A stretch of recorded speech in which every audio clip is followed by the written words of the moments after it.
Bhagavate Vasudevaya. Om Namo Bhagavate Vasudevaya. Namo Bhagavate Vasudevaya. Om Namo Bhagavate Vasudevaya. Namo Bhagavate Vasudevaya. Om Namo Bhagavate Vasudevaya. So we're going to discuss a verse from the 4th chapter of the Bhagavad Gita. This is a very famous verse. It's text 34 from the 4th chapter of the Bhagavad Gita. Everyone can't come in, there's not enough. Tad vidhi pranipatena pariprashnena sevaya upadekshyanti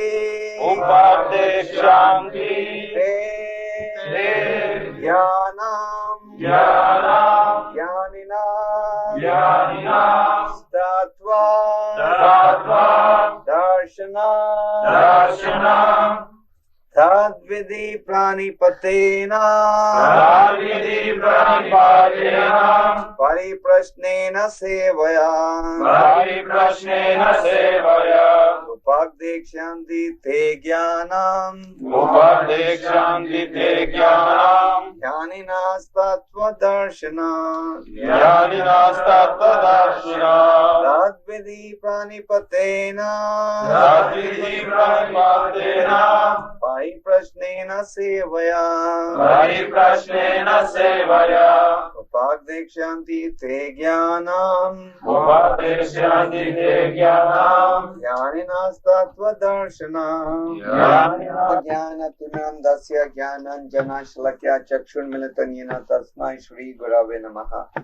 Shri Chaitanya Manovistam Sthapitam Yena Bhutale Swayam Rupa Kadamayam Dadati Swapadantikam Bandeham Shri Guru Shri Utapada Kamlan Shri Gurun Vaishnavanashcha Shri Rupam Sagajatam Sahagana Raguna Tanvitam Tam Sajevam Sadvetam Savadhutam Parijana Saitam Krishna Chaitanya Deva Shri Radha Krishna Padan Sahagana Lalita Shri Vishakha Nitamscha Jai Shri Krishna Chaitanya Prabhu Nityananda Shri Advaita Gadadhar Shiva Shri Gaur Bhakta Vrinda Hare Krishna Krishna Krishna Hare Hare Hare Ram Ram Hare Hare.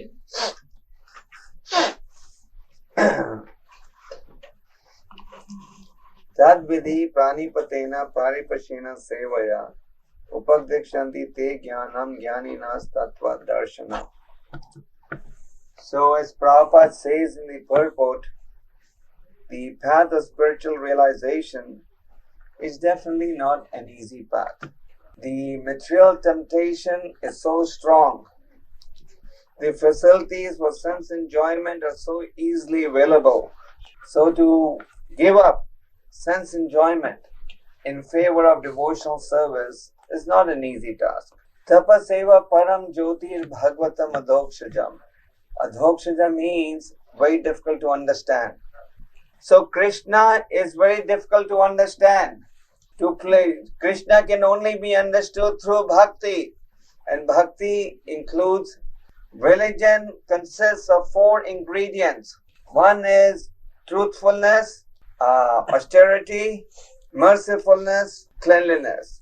Sometimes people say that why should I take to Krishna consciousness? It is not the religion of my birth. Parents will tell us, why are you taking to this so-called Hindu religion? You should stick to the religion of your birth. The problem is that people do not know what is real religion. Real religion is not Hindu, Muslim, Christian or whatever. Just like the sun cannot be considered to be Indian or American or Russian or English. Religion is that knowledge by which one can develop love for the Supreme and give up all types of sense enjoyment. So this can become possible with the assistance of a qualified individual. If we try to approach the Lord on our own, then we will be baffled. So Krishna is telling Arjuna that one must approach a bona fide spiritual master. The qualification of the spiritual master should be that he should be self-realized. He should not be interested in sense gratification of any type. Unless one is free, how can he free others? So he should be free of material desires. His absorption should just be Kṛṣṇa. And the self-realized soul can impart knowledge. 𝐃𝐢𝐬𝐬𝐿 Kṛṣṇa 𝐅𝐫𝐷. Kṛṣṇa is the only master and we are all his servants. So this knowledge comes through the medium of the bona fide spiritual master. The disciple should not approach the spiritual master in a challenging mood. One should approach the spiritual master submissively, and one should be willing to serve him like a menial servant. And then one will be able to make spiritual advancement. So this is Krishna's direction, that one must approach a bona fide spiritual master.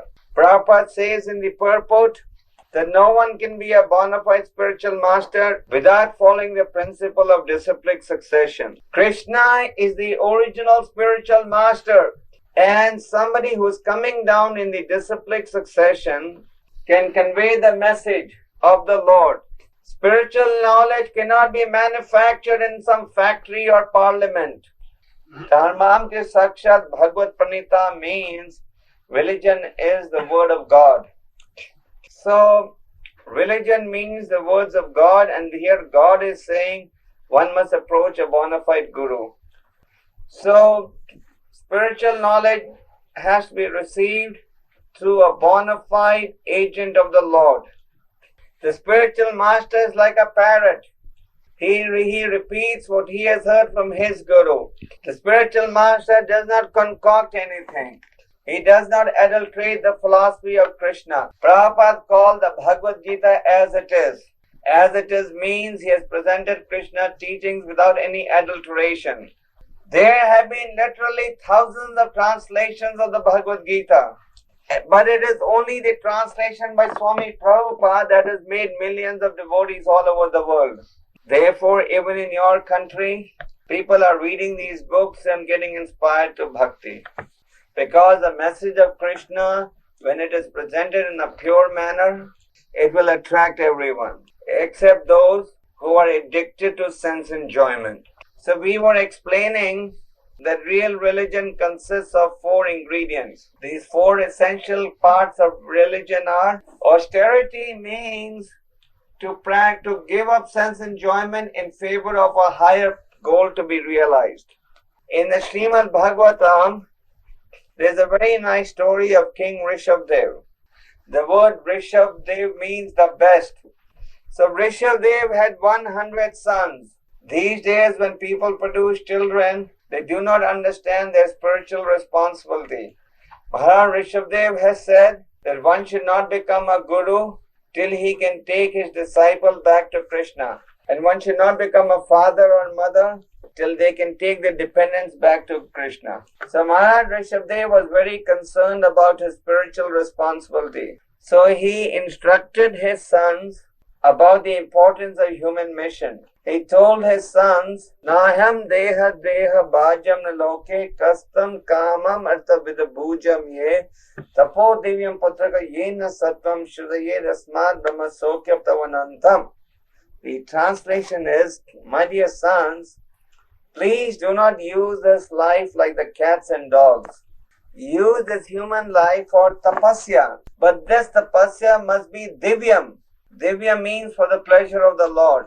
The materialists are also observing tapasya. So many politicians, they purposely go to jail so that they can become popular with the people. Like in India, for example, the politicians, unless they've been to the jail few times, nobody thinks that they are ready to make any sacrifice. So they will purposely lead some agitation so that they get arrested. You see people working in factories in a night shift. A rock star who's getting ready for a concert also spends a lot of time practicing. You can say this is also some type of tapasya. But this is not tapasya in the sense that we are talking about. We are talking about austerity for pleasing Kṛṣṇa, not for our senses. So Maharaja Rishabdev told his sons, don't use it like the cats and dogs. Use it for self-realization, and this will give you spiritual happiness, which will be superior to anything that material life can ever offer. Prabhupada was once giving a lecture in Dallas, America. So he said, the Muslims came to India and they converted people by the sword. They told the people, you accept Islam or we're going to kill you. The Christians came to India and they bribed the people. And by bribing the people, they converted them to Christianity. But Prabhupada said, I'm an old man who has come to your country with no money and no sword. Still you all are taking to Krishna. Why?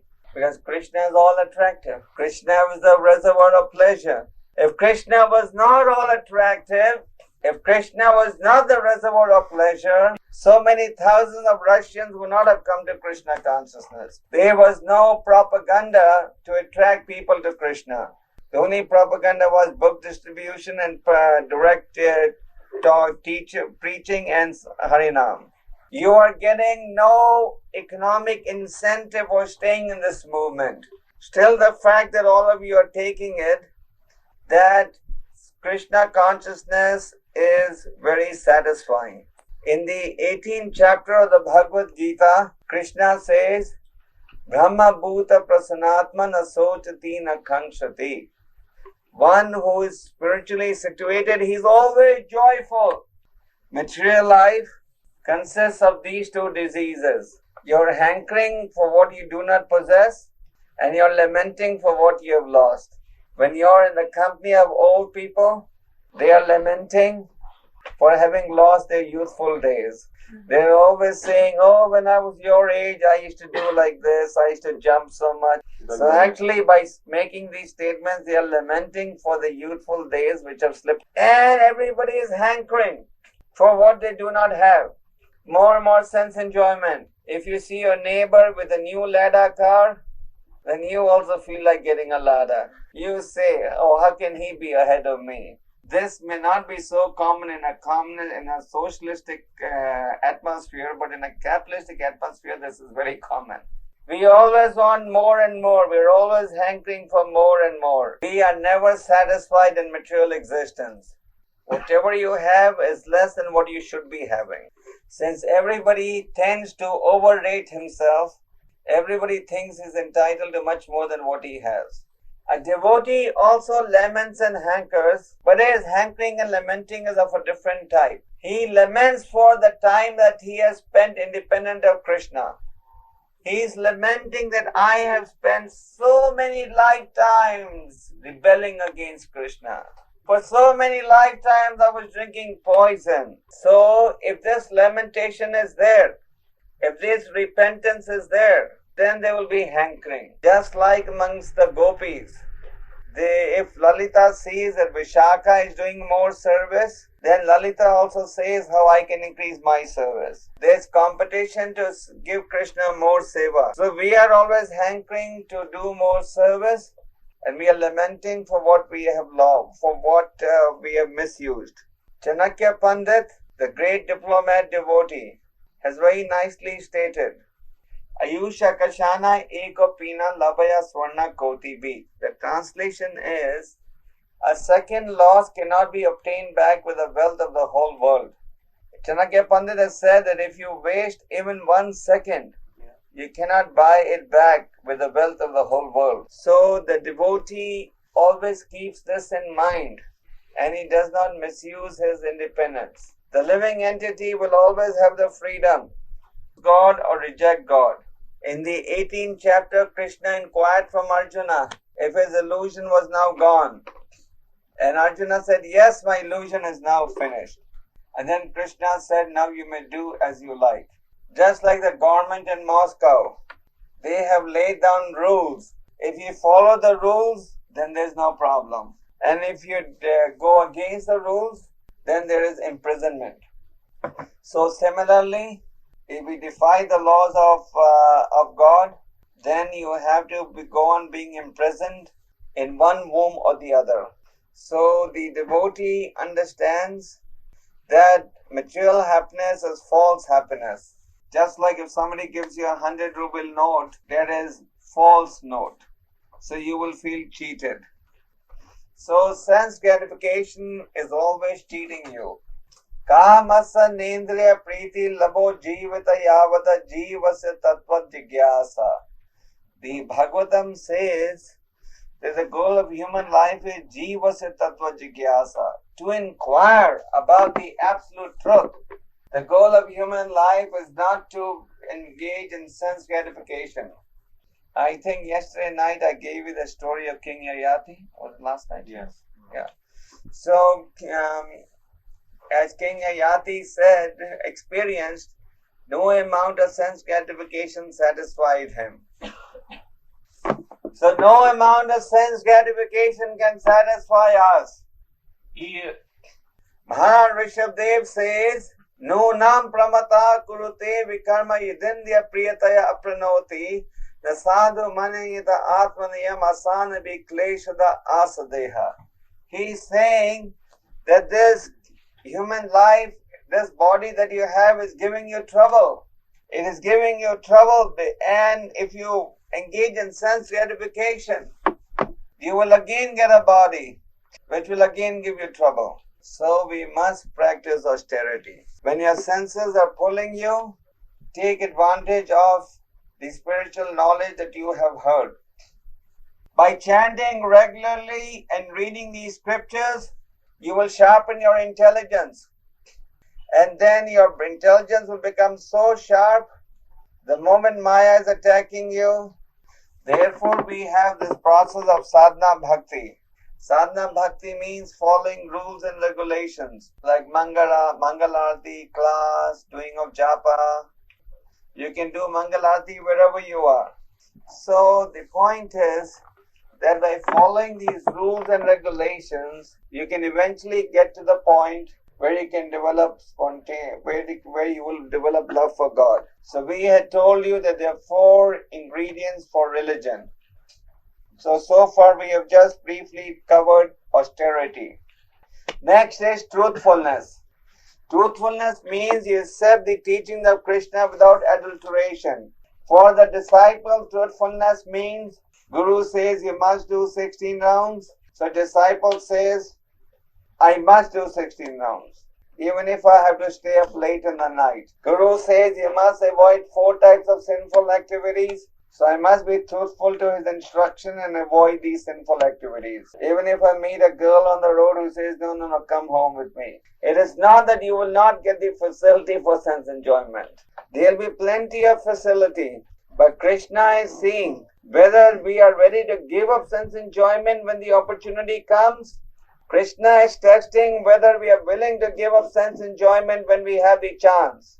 Or you're only giving it up when you don't have a chance. If a poor man says he doesn't want to go to the casinos in Las Vegas, there's no sacrifice. But if a man has the chance to go there and still he doesn't go there, then there's tyaga.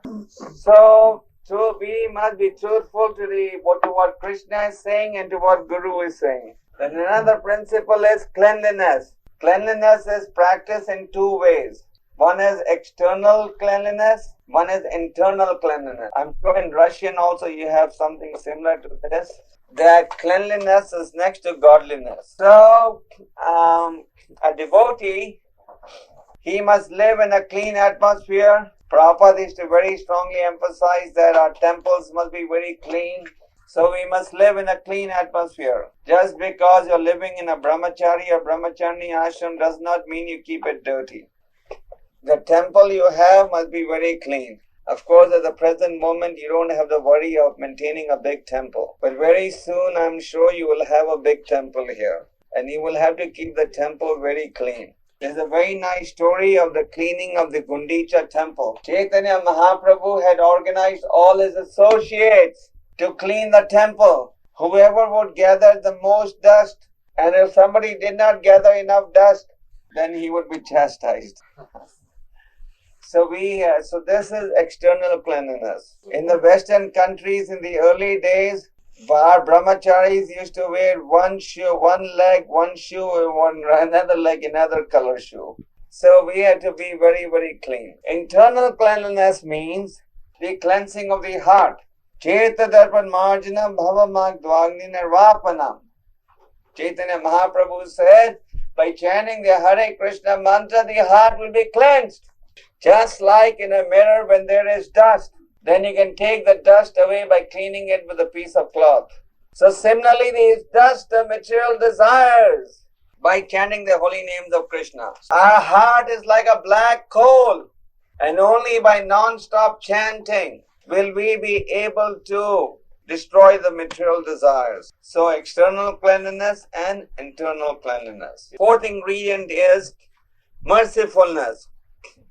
Mercifulness means to give people this knowledge of God so that people can get out of this material entanglement. Everybody else is trying to increase the material entanglement, but our philosophy is to destroy the entanglement. So Bhakti Siddhanta Ji, the Guruji of Prabhupada, he used to say that if at all there is a shortage of anything in the world, it is only this knowledge of God.